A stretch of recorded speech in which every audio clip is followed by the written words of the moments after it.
Hello, folks. This is your host, Sharlee Dixon. Before we get started today, we would really like your help.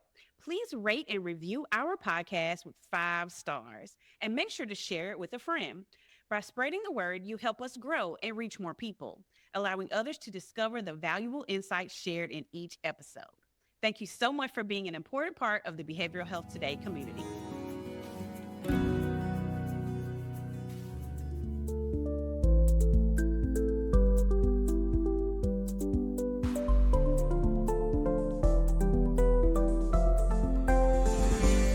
Welcome to Behavioral Health Today, a podcast brought to you by the Triad Network.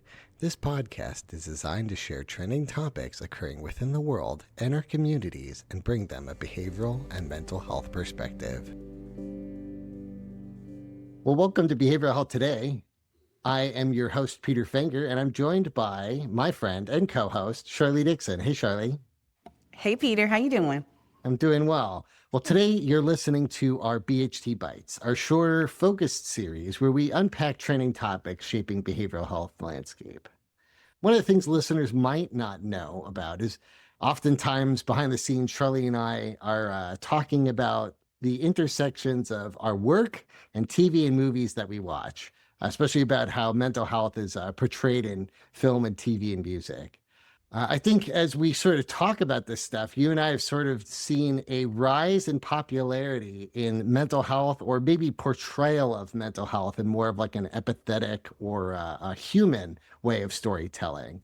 You know, I sort of think about depictions of madness of the 70s and 80s and more nuanced portrayals in recent years like Silver Linings Playbook, 13 Reasons Why, or even the most recent Thunderbolts movie out of Disney and Marvel.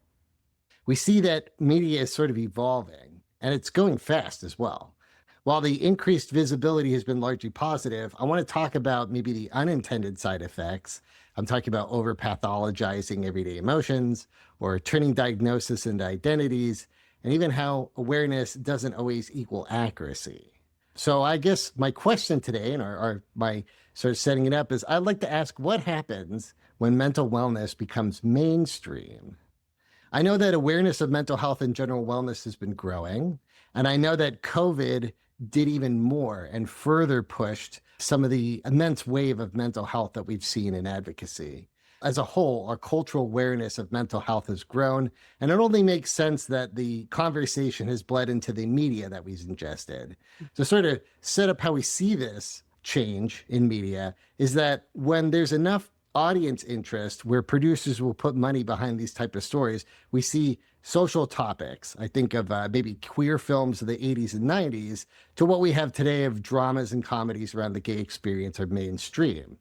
So really reflecting on depictions of mental health from media from my childhood, where therapy or mental illness was met with a lot of stigma. I'm talking about maybe decade-defining novels like One Flew Over the Cuckoo's Nest, same parodied in cartoons in the 90s. These stories kept on repeating the same thing, that therapy and therapists were the villains. I think it took maybe an adult, I'm putting this in quotes, an adult character like Fraser Crane to color in maybe a greater spectrum of the therapist character and deeper stories around mental wellness. I know that the show had plenty of jabs at the character, but it also presented the therapist as a hero, and they took the goal of mental wellness seriously. I know that there are other films that I can list off, but I'm curious to you, Sharlee, what do you think sort of sparked this shift of maybe like horror tropes and villainized to more of a humanized, heroic portrayals of mental health in media?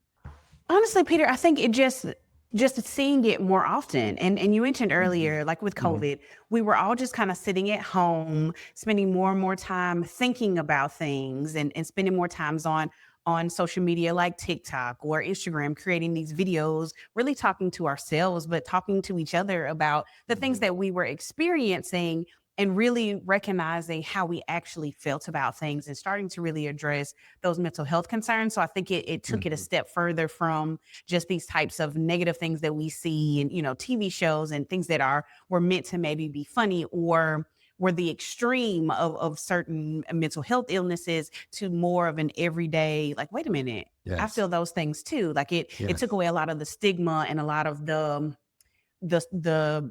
being alone with it. Everybody starts to Mhm. feel these sorts of things and really be open about how they feel and what Yeah. they're seeing. Yep. Yeah. Yeah. And, I often kind of think that still today in our society, that movies and film is sort of like the pinnacle of media. Hmm. I sort of think of like stories and how we tell. Movies are the pinnacle of adaptions, right? We see books written and then we see it coming to a movie, and then that's the real prestige part. Now, that's Right. not always the case, but I think, we've seen a lot of really good stories, and stories have been telling these journeys of mental wellness for a long time. Hmm. And I think the conversations happening in film, I see it change kind of in the 2010s. Yeah. I think of a movie like Silver Linings Playbook, and Hmm. that was a very good adaptation of a character dealing with a real mental illness, but making him the hero. I also think of The Virgin Suicides, also a book, and that was a conversation of depression and suicide. Even Hmm. the TV show, 13 Reasons Why. All those books were certain written at a time, but it also sort of reflected some of the conversations that they were having in society as well. Right, right. And again, it kind of brought us out of that isolation of Yes. I'm the only one that is dealing with this, Yes. and just being more honest with ourselves. And so I think this, honestly, going back in time, we weren't honest with these are the things that I am experiencing. This is what I am feeling. And thinking back, back towards movies. I don't know if you saw What's Eating Gilbert Grape, but it Yes. was one of the movies from my childhood, and watching it as an adult, I'm like, oh, she just had immense grief. Like that Yes. is why she just ate. She fed her emotions, and her son had these mental and developmental challenges, and that is difficult to understand and to grasp. And so back then it was like, I cannot believe that this happened. It was again the stigma around all of it. But as more of us are open and honest about what life really is like for us, I think that bridges that gap and again brings it towards the media to show this is really what we are all experiencing. Yeah. Yeah. Yeah. It's kind of interesting, when we talk about some of these stories, Hmm. they help us grow our emotional intelligence. Hmm. And one of the more interesting stories that I've seen kind of come up is just the storyline of the enemy isn't any of the characters. It's Mm. sort of the mental health around it. Yeah. Again, I'll park on the Thunderbolts. I thought that was a really great movie. And again, apologies, spoilers for those that haven't seen it. But these superheroes are going up against something that isn't really like an entity. It's Right. more of just one person's mood at that Hmm. time. And Yeah. that the villain isn't exactly like villainized. It was brought together with care and empathy and love. Hmm. Yeah. Yeah. And Yeah. honestly, I don't, when you told me I should watch it, I was like, I don't know about this, Peter. But when I went to go see the movie, I'm like, and now I see exactly what he's saying, because the villain it wasn't a person trying to harm everyone. He was really dealing with some things internally. And I don't know one person who isn't dealing with things internally. I don't. Yes. Yeah, yeah. One of the things that I think is interesting about sort of these conversations is I feel like the visibility Mm. of these mental health topics has also led to unintended consequences. And what I Yeah. mean by that is like self-diagnosis or Hmm. maybe over-identifying with a diagnosis. Have you seen Yeah. that as well? Absolutely. I'm glad you brought that up. As I was kind of preparing for this discussion today, that's one of the things that, again, the TikToks, the reels on IG, it really brought about these. While the focus is great on mental health and mental well being, it really started to bring certain buzzwords like Mhm. narcissism or Yes. gaslighting or trauma, or even people self-diagnosing with mental health concerns and haven't necessarily gone and done the work with an actual behavioral health professional. And so while I do appreciate that the things are more mainstream and we're again being able to be honest about how we feel, it did kind of sensationalize it a little bit. Yeah. And now, for a while it was, oh, he's narcissistic and this is how you deal with a narcissistic person. And so you're really over labeling certain things that may not necessarily be real. Yeah, yeah, and it kind of makes me think of this other discussion that we've seen in some guests of destigmatizing Mm. the diagnosis. The interesting part is that we will probably see this shift in media as well, and I'm sure that there's plenty other examples that I can't think of at the moment, but bringing it all back to it being a human experience, Yeah. right? That it's Yeah. not something that we need to identify and we need to treat. Right. It's that we need to kind of go through it. Yeah. Yeah. And I mean, I completely agree with you. It's kind of funny. While I was getting my master's in social work, and I think most people who have done some form of behavioral health education can identify with this, but I know I diagnosed myself with so much stuff because you're reading through all these, the DSM-4 or 5, whatever we're at now, thinking about, oh man, I do that. Like, oh no, I do that too. Like, Yeah. so you are really just diagnosing yourself when really it is an expression of just what humans can deal with. And Yes. while a mental health diagnosis is absolutely serious, and those who are really struggling do need to, look forward to focusing on improvement and, therapy or whatever you need to do to better yourself. At the same time, some of that is an expression of just what life is like as a human, especially in today's world where we have access to so much information, good or bad. We hear about everything in the moment, like it's all there for us, blasting us at all times. So a lot of what we see and feel may not necessarily be a mental health diagnosis, but just an expression of how we are experiencing the world today. We'll be right back after a word from our sponsor. Most of us spend more time at work than anywhere else doing anything else. So why not spend that time in a job you love? Introducing Triad's Jobs Marketplace, the only job site dedicated specifically to behavioral and mental health professionals. Featuring more than 1,000 open jobs from dozens of behavioral and mental health employers, and searchable by location, professional field, employment type, specialization, and more. Jobs Marketplace helps you find your next career opportunity. Full-time, part-time, or gig time, make the most of your time.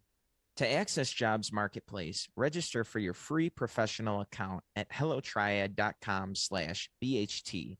That's hellotriad.com/BHT, and then click to Jobs Marketplace. If you're already a member of the Triad community, visit app.hellotriad.com/jobs. That's app.hellotriad.com/jobs. Visit us today and take your next career step tomorrow.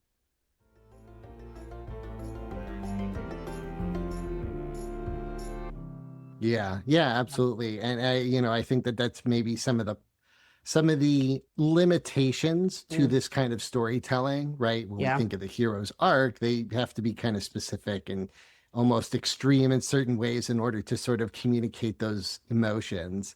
And I think that there is a responsibility from the creators of how the stories are told. I think that there has to be a degree of authenticity. We often find it in sort of the characters that show up with a certain gender type or a certain sexuality. Like, I think it makes more sense for them to be played by actors with lived experience, right? And I think it should be looked at.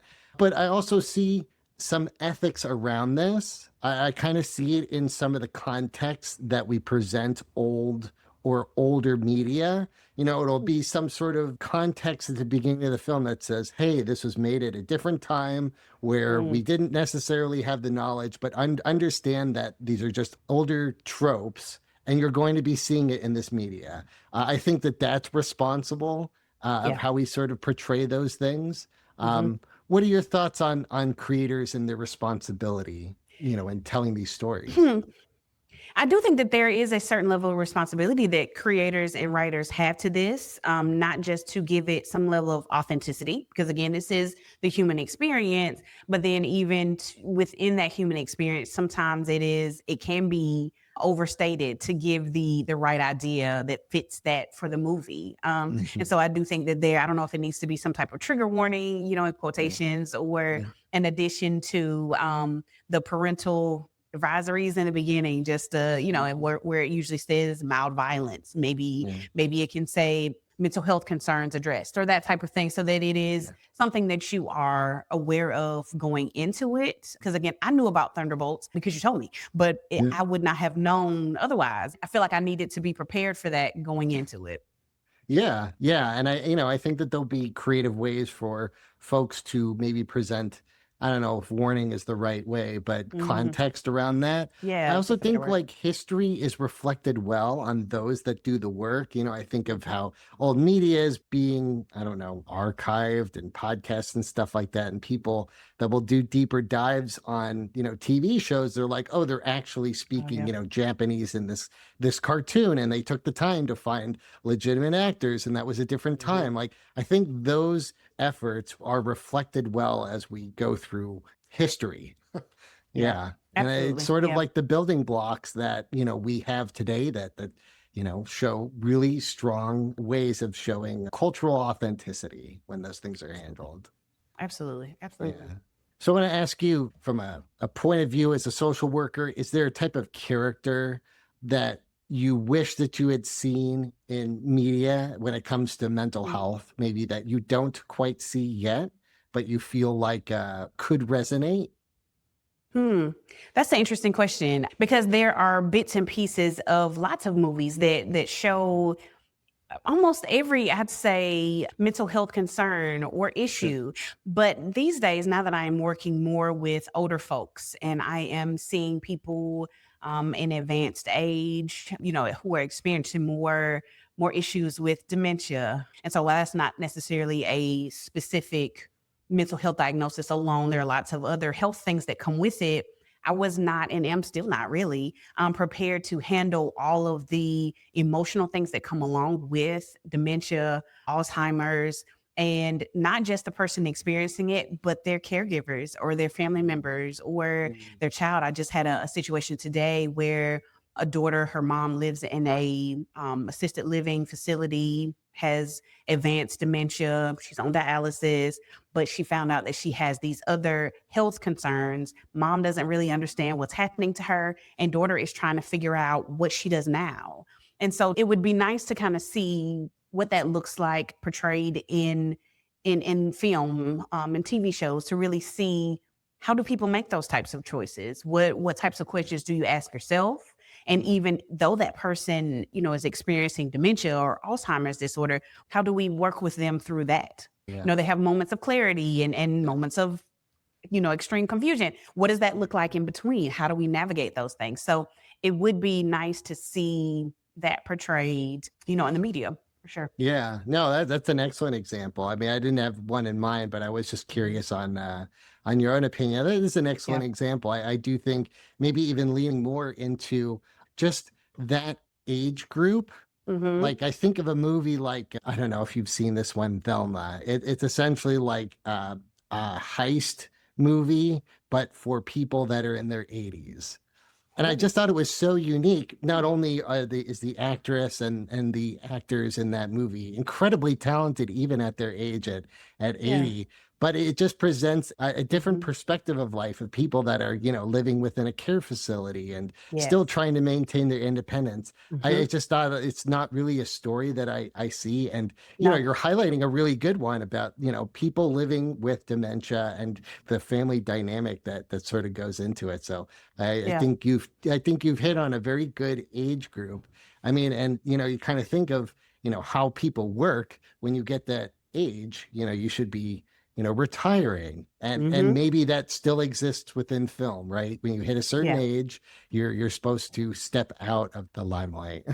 And maybe that's the issue. There aren't enough actors, older people writing those scripts, or older actors stepping into those roles. Absolutely. But I do want to ask you, sort of as a social worker, can you think of a TV show or a movie where they portrayed that role really well? Because I did my own research, and the internet didn't spit out a very strong list of social workers in film, but I wanted to Yeah. ask you if there was maybe a particular character that resonated with you.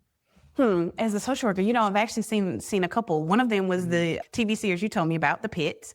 I think that social worker, or just how the entire emergency department treated mental health, period, or treated the social worker's importance on the team.